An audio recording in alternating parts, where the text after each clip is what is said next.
Like many of you, I spent most of yesterday laying on the floor, squealing, sweating profusely, scrolling on my phone for hours looking for an answer. Why are we dumping so hard? Will there be a bounce? What the heck is going on? And funny enough, there were a few things that I read that were completely untalked about from anyone else on crypto YouTube or anything like that. And believe it or not, this is actually not surprising to me, but the accounts that there was one account in particular that I read a very interesting theory that makes more sense than anything. It wasn't from a big account. Actually, when I found the account, they had about 1,000 followers. So that just goes to show, and this is honestly something I've noticed a lot in the past, is like when something big happens, a lot of the times the people that have the answers are not people with, tens, hundreds of thousands of followers. Usually you only get the tens of hundreds of thousands of followers by just posting 100 pieces of garbage every day, and that's how accounts grow. But a lot of really good information very often comes from really small accounts. And actually the account that we're going to be looking at it's grown a little bit now. It's gotten, I don't know, maybe like 5 or 6, maybe 6 or 7,000 new followers. But it's really interesting. And I think that the topic it makes a lot of sense maybe why a lot of people weren't considering it, or it threw people off. And that's because of this. The basic premise now that in the past, whether it was FTX or any crash you remember from like 2019 during the bear market, anything like that, all of these crypto-specific crashes were mainly caused by companies or projects within crypto. But now, because for the past 2 years, Bitcoin spot ETFs have been absolutely exploding in volume and taking up more and more capital and interest especially, and we're introducing new risks, basically, new leverage, new volatility that was never really present in the crypto markets before, basically because of these derivatives, options, and all of these new instruments that Bitcoin now trades with. It's possible that actually this recent crash we saw yesterday that's been building up really for the past couple of months even was maybe not even specifically related to crypto, but it was maybe a fund that was heavily invested in IBIT, the BlackRock ETF. And that's one of the things we're going to be talking about. So before we actually talk about that specifically, obviously, looking at a daily chart, it's kind of big, right? Like we see pretty much since January 28th, we've just been slipping and sliding thousands of dollars every day to the downside. Yesterday from 73,000 to about 62,000 in a single daily candle. So over $10,000 in a single day. What do we see here, though, is today we have a candle that starts at exactly 60,000 and has currently bounced so far its height about $10,000 above that. So, yes, we're seeing a bounce right now. The question you might be asking, though, is it a dead cat bounce? How high will we go? Is this literally just going to get erased by Monday after the weekend trading? Is it going to get erased on Monday?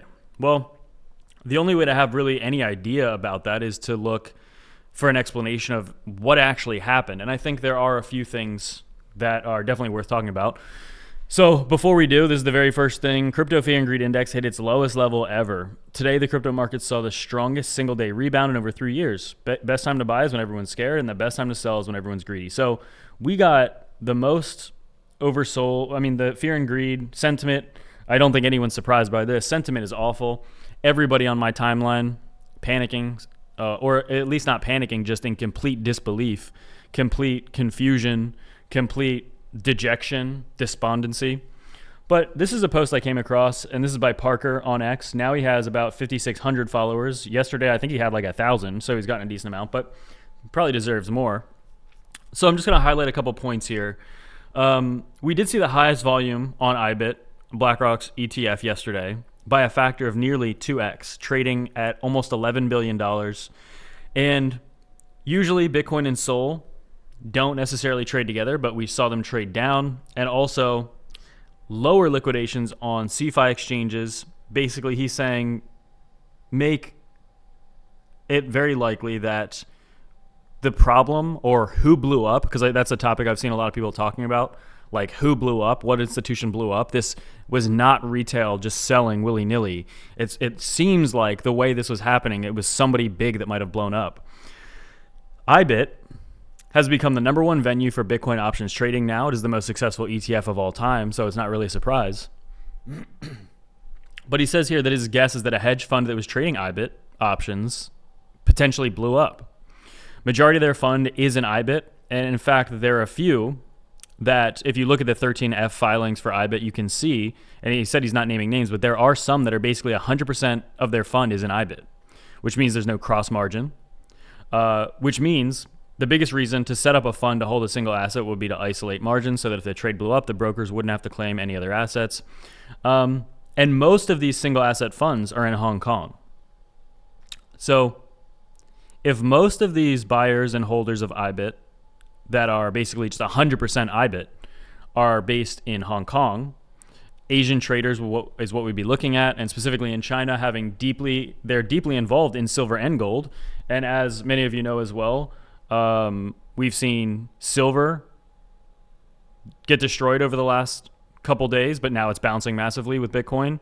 Same thing with gold, where it was getting destroyed recently and bounced. We had silver down like 30% the other day, and then like 15 or something percent the next day. So just getting absolutely destroyed, right? Everyone was very aware that, hey, Bitcoin, silver, gold, they're all going down. Why?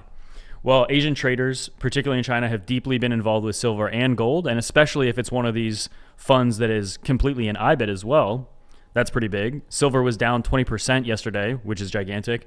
And it's also the second largest one-day move in a very long time since January 30th, or the largest was on January 30th. And what he says is he thinks that the culprit for the IBIT blow-up was one or more Hong Kong-based crypto hedge funds.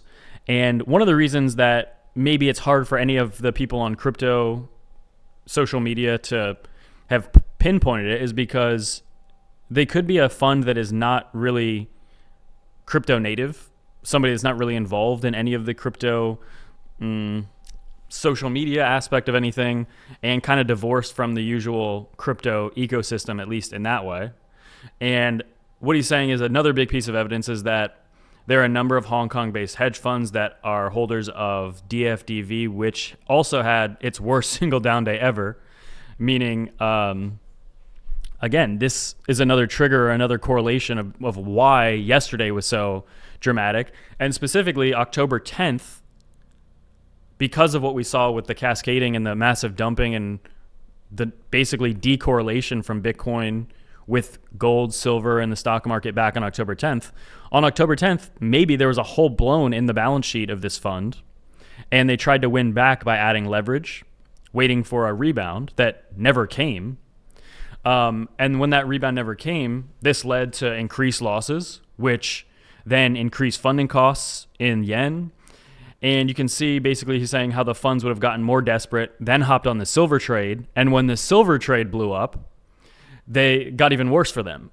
And then this last push in Bitcoin finished them off, basically, just completely blew them up. So what he's saying is there's a way to actually prove this. The smoking gun would be a large fund fitting this profile, filing a 13F showing a giant IBIT holding going to zero. But unfortunately, if that happened and it got liquidated yesterday, they have about 45 days after the quarter end to report that. So basically, we wouldn't actually see it like proven in these filings until like May. So another 3 months from now. But that is a way to be proving it. So we just wouldn't know for a few months. And also he did add on down here that it's NASDAQ requested that SEC allow them to remove options contract caps on major Bitcoin ETH ETFs and requested to do so immediately, which is very odd. A lot of weird things going on, really, but it does seem like the most likely reason is that somebody blew up, a hedge fund blew up, somebody very exposed. And basically because of Bitcoin spot ETFs being so successful and so widely held now, it just adds another layer of, just like, you know, these spot ETFs exist, and if they're bought, then they have to be buying actual Bitcoin to push up the price of Bitcoin. We also have these other dynamics that just simply didn't exist in this market until the Bitcoin spot ETFs were introduced. So there's just new dynamics that aren't even really crypto related in a sense, right? Not even crypto specific. So what he's saying here also is that the blow up occurred on the 10th of October, and there was a big redemption request. The 10th of January, the very last fund could have met redemption request January 15th. Basically, started selling off from the range-bound rally midnight Hong Kong on the 15th. So what does January 15th look like? We can see, actually, it kind of lines up, right? This is January 15th, right on the screen here. Bitcoin was sitting at about basically $100,000 right there. That was the highest it was since October 10th. And then just red after red after red after red, a little sideways, but then just continued dumping. So that actually lines up time-wise as well. So I think that's even more interesting. Bitcoin's first started selling off from the range-bound rally at midnight Hong Kong time on the 15th.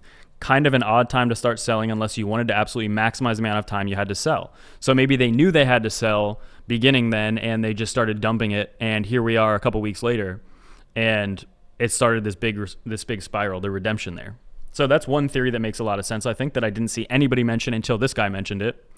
And to summarize the whole thing, basically, October 10th spike blew holes in balance sheets, spiraling into desperation trades. Specifically, maybe there's one or more Hong Kong-based funds that completely blew up. And specifically, financialization of Bitcoin via ETFs and options introduces macro and derivative risks, like all of these things, carry trades, volume squeezes, and cross-asset contagion, that are basically unrelated to the fundamentals of Bitcoin, but they can absolutely cause things to happen, like we saw yesterday. Yesterday was very unique, I think, for the reason that typically when we see big crashes like that, there's a news or headline attached to it right away. And the biggest thing that I think was freaking a lot of people out yesterday is that there was nothing to attach it to. People were theorizing maybe Binance was insolvent, or theorizing maybe another exchange blew up, but there was no actual proof or anything truly, right? And there still isn't any proof yet, but this is all speculation. And I said, we won't even have proof of what I've just discussed until about 3 months from now, if there is proof of that anyway. But because of all these different, pretty much because Bitcoin is financialized and now there exist ETFs and options and all this stuff, there's also other risks. It can pump the market a lot, but it also leads of different ways that the market can just come tumbling down like we saw. But there is some good news to that as well. Let me see here. So yeah, we talked about the IBIT volume being massive. It was not caused by someone holding Bitcoin imploding, but rather someone in traditional finance holding the ETFs, which makes a lot of sense, right? Specifically here, let me see. There was one specific thing I want to talk about. What Jeff says here is, if it's true that one of these funds blew up, basically, then when it's all over, he suspects it will reprice pretty quickly, though it might take some time to build confidence. So pretty much, if, for example, crypto crashed because quantum computing tomorrow was able to crack all of Bitcoin, right? That would be an existential, extremely bad thing that would really shake a lot of people out and make them not want to get in until maybe that risk was solved and quantum cryptography was put onto Bitcoin or something, right? But because let's say that this is what happened with Hong Kong and everything, it's not anything fundamentally bad about Bitcoin, meaning the confidence can return pretty quick, and we might reprice pretty quickly, meaning just bounce back pretty quickly. That's possible. Now, again, none of this is proven. A lot of it is very good theory, I think, but again, we won't know for sure until we actually can look at some of these balance sheets of the filings, specifically in a couple of months. I do think it is funny, and also CRG posts how all Bitcoin haters come out of the woodwork when price goes down. The price has gone from 125 to 60 while you've been bearish on it from 1K. And there's some people are going to be celebrating Bitcoin crashing from 300K to 150. It's the same story. So at the end of the day, it's the same thing we've always seen in terms of that, in my opinion. But just now it's a little different because we have ETFs. Currently, the market's up a little bit today. This, what we're seeing in terms of Bitcoin price, the bouncing, is so far a decent indication.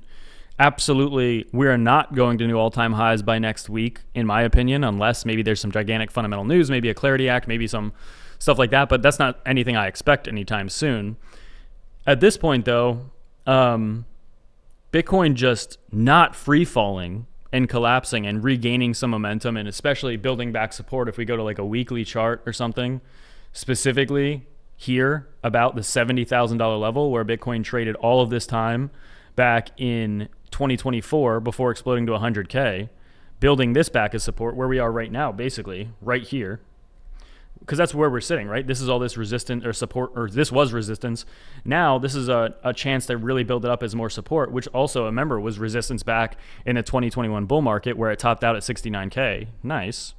Not a bad place to really consolidate and try to build support. If it's able to build support and hold here at 70K basically, or 69K, nice. That gives us another great launching pad for the next pump. But really the most important thing is just exactly where we are right now, not losing that. Pretty much, it boils down to that. I actually did open some trades, and I actually tweeted about them. All my tweets, by the way, I just like making jokes on Twitter. There's a lot of truth mixed in, but a lot of them I've just been posting garbage as well. My Twitter is just a place where I like to have fun and post garbage, but also throw in some truth. But I made a joke about buying, but I actually did buy, and I opened some positions in crypto during this move, because I don't know if the bottom's in. Nobody does. But when you see things like this, especially when you look at everything as in terms of momentum and how, for example, the fear and greed, the lowest it's ever been, all that stuff, chances are it might be a good opportunity to get in, right? I'm not saying it's the best, but if Bitcoin right now it's at 70K, maybe in a week from now we bounce back to 80 or 90 or something, then some of those trades are looking really good.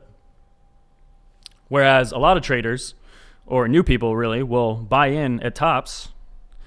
Usually when the price is down, this is just a fundamental easy baby concept. Anybody can understand this. When the price crashes a lot and people are really scared, not always, but usually that's a pretty good time to buy. So that's what I did. But if you are interested in trading, you can sign up below. And let me know, I guess, in the comments what you think about. I think it's the most interesting and plausible theory about maybe just like a Hong Kong fund blowing up, really. Possible, especially 100% allocation to BYBIT or something. Again, this is a new phenomenon because we have the Bitcoin spot ETFs introduced, that maybe, this is something we just have to consider now. Nobody on crypto Twitter, except for that smaller account, was able to really put out anything compelling. There are a couple other theories floating around, but again, I think that one makes the most sense. October 10th specifically, I think, is still kind of a mystery. Let's say October 10th blew a hole in this fund, and for the past couple months they've been trying to figure out, what to do exactly. What exactly, still that doesn't answer the question really exactly what happened on October 10th. What caused that? Maybe another fund blew up. Really, if we go back to October 10th, the price of Bitcoin was over $100,000. No real crypto-specific reason why this thing should have just gotten a hole blown in it, right? Actually, on October 10th, before October 10th, it was 122,000. It was basically at all-time highs. And then October 10th brought it down to 107 or 106, 107,000. Alts got destroyed in seconds. But then really that was the beginning of a much bigger dump. October 10th really did something to this market. And that's kind of the bigger question that I have not seen a great theory on what exactly happened on October 10th yet. So that's really big.